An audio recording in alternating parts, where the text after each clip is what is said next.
Ένα απίστευτο θαύμα από την Παναγία της Τίνου. Το ψάρι που κράτησε στην επιφάνεια της θάλασσας ολόκληρο καράβι. Όποιος προσκυνητής μπει στο ναό βλέπει κρεμασμένο κάτω από ένα καντήλι ένα ασημένιο καράβι και ένα ψάρι, επίσης ασημένιο, καρφωμένο στα πλευρά του. Σύμφωνα με μαρτυρίες, ένα καράβι ταξίδευε στη Δυτική Μεσόγειο με προορισμό την Ισπανία. Ένα βράδυ ξέσπασε ένας φοβερός κυκλώνας, με αποτέλεσμα το πλοίο να υποστεί ρήγμα στα ύφαλα. Το πλοίο γέμισε με νερά. Ο καπετάνιος προσευχήθηκε στην Παναγία. Τα νερά άρχισαν να υποχωρούν.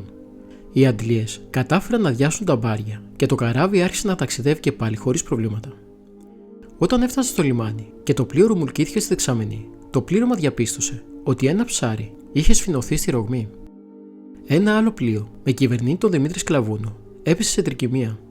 Επί 3 μέρες το πλοίο βολόδερνε, ενώ το πλήρωμα δεν είχε ούτε φαγητό, αφού οι πόρτες από τις αποθήκες είχαν σφινώσει.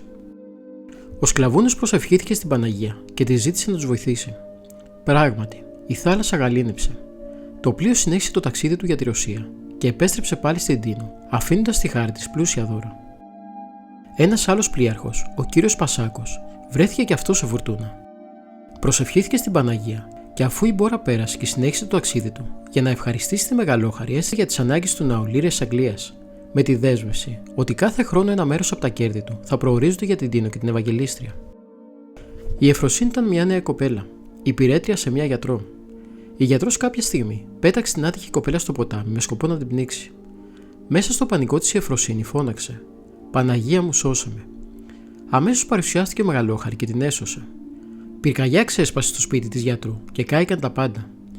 Η ίδια γυναίκα σώθηκε την τελευταία στιγμή. Όταν η γιατρός έμαθε πως σώθηκε η Εφροσύνη, πήγε στο ναό και τη ζήτησε συγχώρεση. Μία γυναίκα από το Λεωνίδιο, η Μαρία Μίχα, ταξίδευε με το πλοίο με προορισμό τη Σύρο.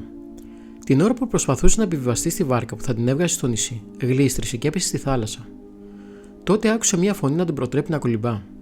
Αν και δεν γνώριζε κολύμπη, κατάφερε να επιπλέει επί 2 ώρες, όπου εντοπίστηκε και την έσωσαν.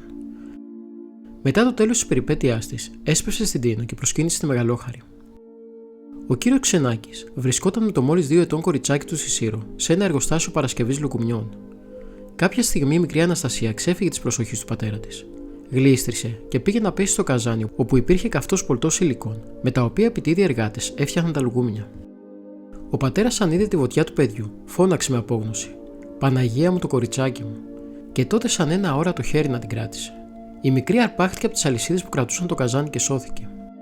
Ο πατέρας αφιέρωσε στην Παναγία μία αναπαράσταση της τραγικής και ταυτόχρονα ιερής σκηνής. Ένα παιδί να κρατιέται από τις αλυσίδες του Λέβητα. Ο κτηνοτρόφος κύριος Ρώμας από την Κερατέα Αττικής είχε χάσει 3 ετοιμόγενες αγελάδες. Επί 3 μέρες έψαχνε χωρίς αποτέλεσμα. Βλέποντας το γιο της να στεναχωριέται, η μητέρα του Εκατερίνη προσευχήθηκε στην Παναγία και την παρακάλεσε να της υποδείξει το μέρος όπου είχαν τα ζώα τους. Και τότε είδε στον ύπνο της την Παναγία, η οποία υπέδειξε ένα στάβλο σε διπλανό χωριό, όπου οι κλέφτες έκρυβαν τις αγελάδες. Εκεί τις βρήκε μαζί με τα μοσχαράκια, τα οποία μόλις είχαν γεννηθεί. Ο γιος της, αμέσως μετά το περιστατικό, παράγγειλε σε χρυσοχώο να του φτιάξει ένα αργυροεπίχρωσο ομοίωμα αγελάδας, το οποίο άφησε στο ναό. Ο κύριος Γεώργιος Λαμπράκης ήταν ένας από τους ομογενείς που ζούσε στην Αμερική και είχε καταφέρει να αποκτήσει μια σημαντική περιουσία. Μία μέρα έτσι ξαφνικά έχασε το φως του και οι γιατροί δεν μπόρεσαν ποτέ να τον κάνουν να ξαναδεί. Κάποιος του μίλησε για την Τίνο και την Ευαγγελίστρια, στην οποία άρχισε να προσεύχεται: «Παναγία μου, δώσ' μου το φως μου, και ό,τι δω μπροστά μου πρώτο, ασημένιο θα το φέρω στη χάρη σου». Και μία μέρα που καθόταν στον κήπο του, άρχισε να διακρίνει σκιές. Όσο περνούσε ο χρόνος, η όρασή του καλυτέρευε, ώσπου είδε καθαρά μπροστά του μία πορτοκαλιά φορτωμένη πορτοκάλια. Όπως είχε υποσχεθεί, παράγγειλε και του έφτιαξε ένα ομοίωμα του δέντρου και το πρόσφερε στο ναό. Η ασημένια πορτοκαλιά με τα 12 πορτοκάλια, όσα και οι μαθητές του Χριστού, στολίζει σήμερα το αριστερό παγκάρι.